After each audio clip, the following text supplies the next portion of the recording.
in the old style, but you've caused me enough trouble. Now, I don't know if I'm speaking too soon on this one, but I get the feeling we might be in the midst of something special with this Ninja Turtles The Last Ronin series that's about to come out. Ever since we got word back in December of 2019 that this book was coming out, you got the sense that this was going to be something big. And ever since then, all throughout 2020, we've received little bits of information about the comic. And now, almost a year later, it's about to come out. Let's take a look at everything we've learned about the upcoming book, and also some big new info that was just talked about recently online. It's pretty big information. You're not going to want to miss it. It'll be towards the tail end of the video, so stick around for that. But let's talk about everything we know about Teenage Mutant Ninja Turtles: The Last Ronin.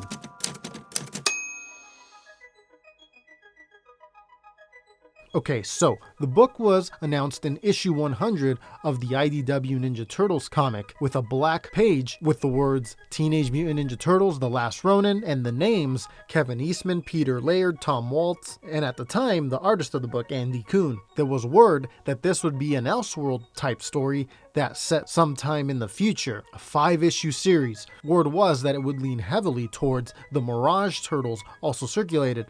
We would soon find out that this was based on a concept that TMNT co-creators Kevin Eastman and Peter Laird came up with back in 1987. More recently, people involved have mentioned it as the Ninja Turtles' Dark Knight. In early March of 2020, we saw a picture of a mysterious character that looked like a turtle that carries all the Ninja Turtle weapons. More pictures kept coming out after. Then we got a synopsis. In a future New York City far different than the one we know today, a lone surviving turtle goes into a seemingly hopeless mission to obtain justice for his fallen family and friends. Soon, we found out it was set in the year 2040. Next, we got a preview of the book, and a few pages were shown. It starts off with the word now, as to suggest the story is jumping back and forth between a past and present. The turtle is talking to someone off screen, or someone's, as one of the lines that is said to the turtle is, "Wherever you go, we go." We never get to see who he's talking to, but I think we just found out. I'll talk about it a little bit here at the end of the video. Then we see the turtle is breaking into a walled off New York City with an eye-catching building at the center of it. By the looks of things, someone bad has taken over the city, and it was around this time that fans started asking, who is the Last Ronin?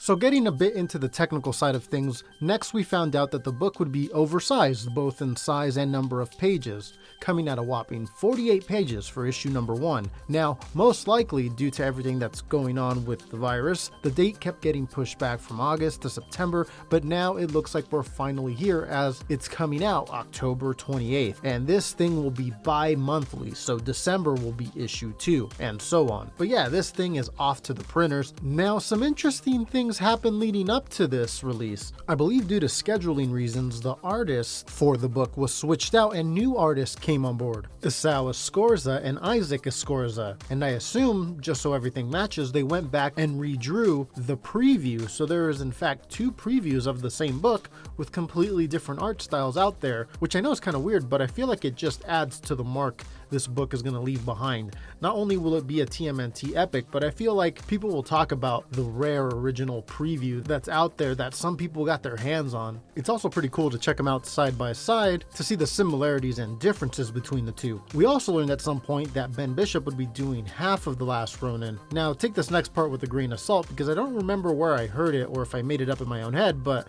I believe he's drawing the flashback scenes. I could be totally wrong on exactly what he's drawing, but I want to say I heard that in a panel or something. Now, before we go any further, I need to give a spoiler warning. Skip ahead to these following times to avoid these, but there were some pretty big reveals recently that you may not want to know about if you want to go into this book completely not knowing anything. So the timestamps right there are where you can skip ahead and go to what's actually another pretty interesting section of the video, early non-spoiler reviews of the book. Some sites have already started releasing them, so go ahead and skip ahead for those who don't want to know some of these spoilers.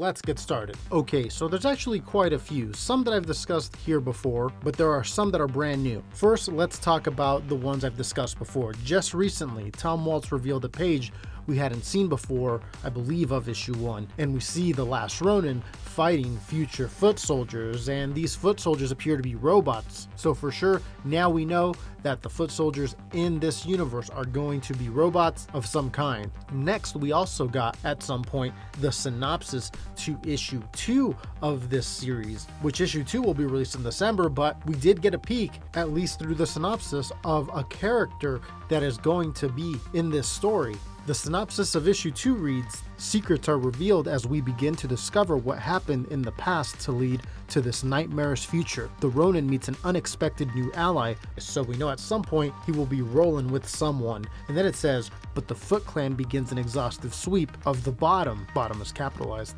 to find the vengeful mutant. And what role does Baxter Stockman play?"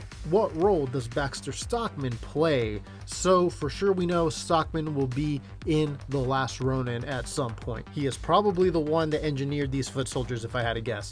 Speaking of the Foot Clan, Tom Waltz also released this image of our main character standing over something that kind of looks like those foot soldiers, but not really. And if you look closely, you can see although it does look kind of robotic, it has a human eye. I wonder what this is going to be. Is it a different type of foot soldier that's more of a cyborg? Not really sure, but definitely an interesting development. This panel was also shared as well, which also looks sort of like one of those robot foot, but again, a little different.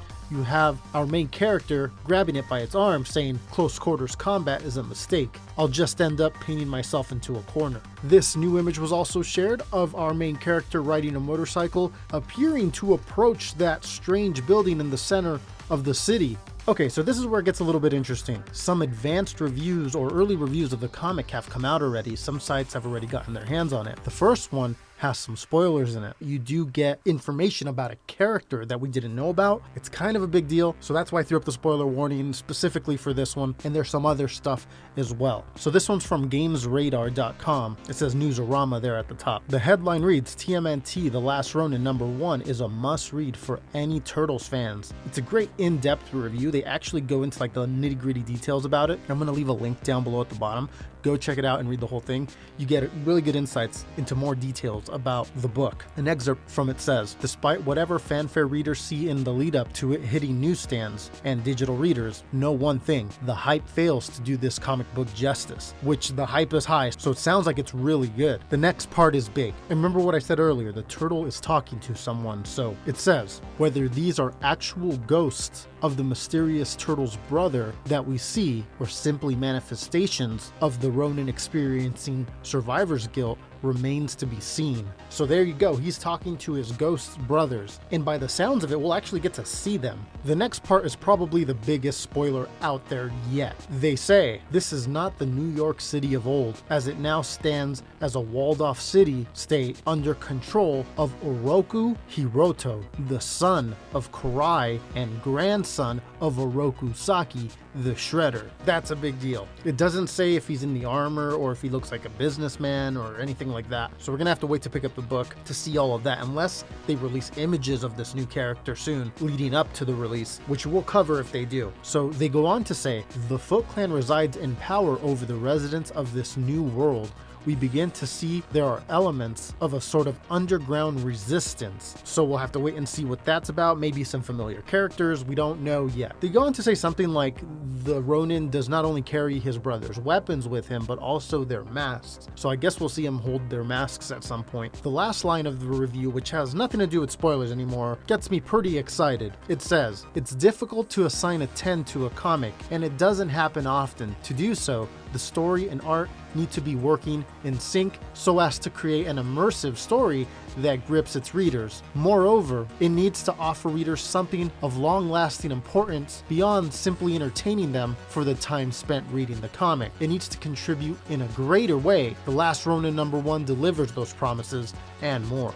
That's some pretty big praise. Now, that's not the only advanced review that has come out. This one is from ComicCrusaders.com. There's a couple lines in this review that stand out to me. The first one says, "Here's the thing. Years from now, I guarantee that most of us will not remember what happened in the series, will remember how it makes us feel. This may be the darkest TMNT story I have ever read. That sounds pretty cool. Sounds like this one's going to be pretty dark. And just following that on the next paragraph, you can see it says, final verdict, it's too early to tell whether this is going to be a perfect series. I feel it is good enough to make it into the top 10 TMNT stories of all time. Again, more big praise. So far I'm liking what I'm hearing. Let's see how this thing goes. There's one more advanced review. This one's over here from Monkeys Fighting Robots. You can see they're up at the top. It says comic book commentary since 2015. And just to reiterate, these reviews go into further depth. Again, I'll link them down below in the description. Go check them out. They go into a lot more that you're probably going to want to read. Now, there's a couple lines from this one that catch my eye. The first one is, so is this book all hype? No, the book certainly delivers, which seems to be a trend in these reviews. The review also closes out by saying, so yes,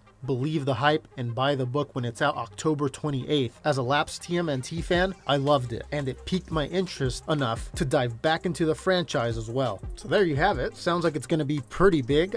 This is over here from CBR.com. You could see the headline on this article, and it says, TMNT The Last Ronin #1 gets second printing. Thank you variant after pre-orders top 130,000. So I guess that's pretty big, 130,000 copies for that first printing, or over, it looks like 130,000. That sounds to me like they're getting some good numbers. In my opinion, just from what we've seen and heard so far, they're really hitting the sweet spot with this book. Can't wait to read it. Let me know down below, are you excited?